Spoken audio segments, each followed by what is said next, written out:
our angle is our TCA is more weighted with the starting price and then what happens thereafter. So we had to effectively have more of a liquidity-seeking algo rather than an IS algo. But in effect, all of the brokers came back and said no, their offering is more on the liquidity-seeking than the IS anyway. The IS is not your best algo for that. For us, so that was how should I say? So was it exactly how we would want it set up? No, but we did have various urgency settings. So in some ways we had a bit of pushback that is too many. So aggressive, neutral, passive, and ultra passive, and that's across the globe. But we didn't restrict percentage of volumes on the dark. We restricted it on the lit, and that's given us some anomalies that obviously as you trade, you want it trading a very small portion, but you have 100% ability to be able to trade all of it in the dark. Some of them will look really great and others will look really poor. So I'd say that we did discuss it originally, but maybe we moved that dial down on the passive and the ultra passive. In terms of emerging markets, we've just done 6 more, well, not more emerging markets. We've done 6 emerging markets to add to the developed. Obviously, in Europe, we're trading 26 to 30 countries.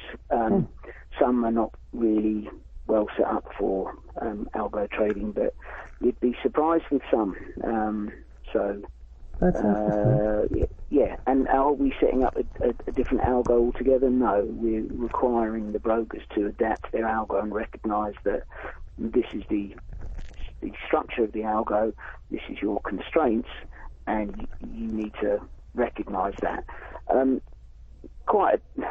wouldn't say a huge difference between the broker's ability to capture more lit volume, but there is a very large difference between brokers' abilities to tap the dark, and that's because not all brokers tap all of the dark venues. Some do the wheels help you kind of, better manage? But the idea with the program side of the automation, which is coming this month, we delayed it. In fact, that's what I just signed off this afternoon to actually get the program, which is an automation from our OMS into the FlexTrade, and then from FlexTrade it would tap into the wheels. There will be automation to some PT desk or even high touch desk. How does that work?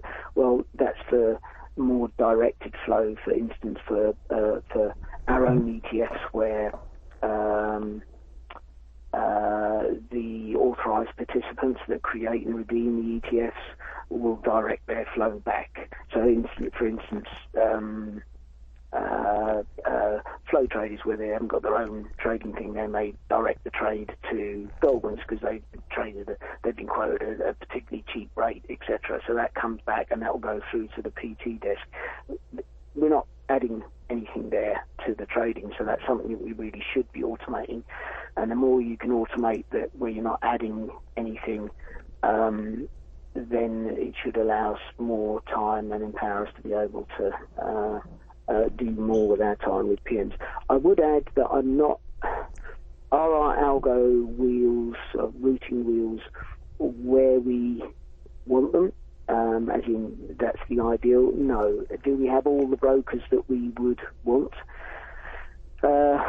No, but the problem is, again, I've pushed, it feels like I'm pushing back on things. I don't mean to be that way, but for instance, Singapore had about 8 brokers, and they said it's too much. And I said, yeah, it is too much. But then when we did 5, that's too much. Well, hold on. If it's 8 and it's working, how does 5 become? And the problem is, you go down to 3, you almost need 3 core, and you need 2 to be dropping off. Right. And the problem is, if you drop those, the moment you tell somebody that, no, you're dropped off, which you do need to do, or do you, and then you get somebody else and give them a chance, then they'll turn around and say, oh, well, yeah, but we've got this algo, we just need to get this into it. And you get all this grief, as it were, this waste of time, when they've gone through, they set this all up, you set it up, you've tested it, you've made adjustments to it, and then you've got to go through it all again to get somebody else added, and to remove somebody. Whereas actually I said, no, don't remove them. Why don't you then, because we're still, because the allocation. It's random allocation across the brokers, so ideally the better brokers for a certain type of algo, not just because it's market or not just because it's MOC, but even down to the country level or the asset that you're trading. Ideally it would be able to recognise your IOIs and the rest of it as well, to be able to route more intelligently, but then you do get a skew in the data. But the point there is that if you just leave people open a bit, like leaving it, the ability for somebody to trade, they should be pushing their best algos through to us anyway, right. and then we upload those. That's where we should be having our investing our time, as it were, on the enhancements to people's algos, not on telling somebody that they're off the algo. Right. Actually, they should know when they don't get so much flow. Simple as that. And the data is what should be telling us where the rankings within the wheels. So actually, 9, telling them yes, no, and the rest is the wrong number.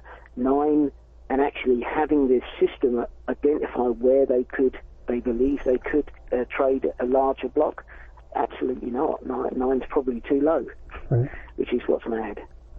Interesting. Okay. Sorry, again, there's not one single concise answer, but hopefully some of that's been abuse.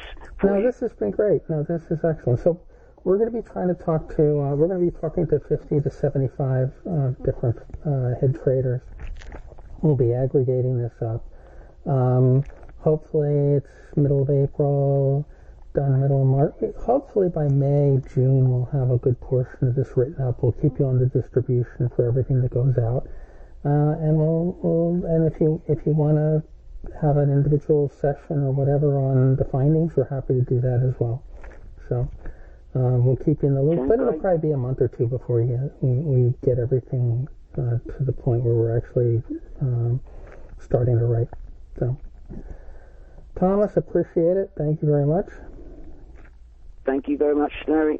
Take care. And do you still need me to do the see your online study? If you could do the online, because the online's more quantitative, and there's stuff that you probably won't be able or don't want to answer. Just skip over it. And there's a lot of it. There's some stuff that's hard when you start talking about rates and things like that. But there's a lot of easy stuff like this is more important than that, or yes or no. Do whatever you can. That's all we can ask. Okay. Thank you, Thomas. I've just tried forwarding it onto my email, but it says you can't forward it, so it's got to be done on the Bloomberg. But that's fine. Oh, you should be able to do it off the Bloomberg. If you don't get a response, give me a kick. You should be able to do it off the Bloomberg. It's not a Bloomberg thing, because we've had plenty of people who don't even have terminals to do it. So if you're having problems with that link, I'll send you another one. Would you do me a favour then? Would you, so that I don't lose it, obviously, would you be able to send it as an email to my email, if I put that on there?